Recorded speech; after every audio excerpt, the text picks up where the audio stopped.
રામાભાઈ ભીમાભાઈ, પાટડી તાલુકાના ગામ સાવડાનો વતની હું. આજે સવારે 7:15ની આજુબાજુમાં મારા ઘરે હતો ત્યારે મારા કુટુંબવાળા ભાઈઓ મારી ઉપર અગાઉનું મન દુઃખ રાખી અને ધારિયા હુમલો કરેલ છે. જેઓ મારા બૈરાને કપાળની અંદર ધારિયું મારેલ છે અને ધારિયું જોટાઈ લેતા એનો હાથ માથે પાવડો લઈ અને પાવડો મારેલ છે. હાલ શિવસા આની અંદર ઓપરેશન કરી અને એને એડમિટ કરેલા છે. કોણ કોણ હતું? એ ભાઈ કનુભાઈ દાનાભાઈ અને એમના પત્ની. એ ભાઈ હજુ મને સરકારી દવાખાનાની અંદર એ ભાઈનો મારી કને વિડીયો છે.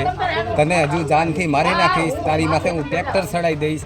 અને ધાર્યું મેં એનું જોટાયું તો એ ભાઈ એવું કે તારે પોલીસ સ્ટેશન જવું હોય તો જા અને તારે જે થાય કરી લે. એનો વિડીયો મારી કને છે અને કોલ રેકોર્ડિંગ એનું મારી કને અત્યારે હાલ છે. એટલે મારે એ ભાઈનો જાનનું જોખમ છે.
મારો બેટા આ ગાડી લઈ છૂટો.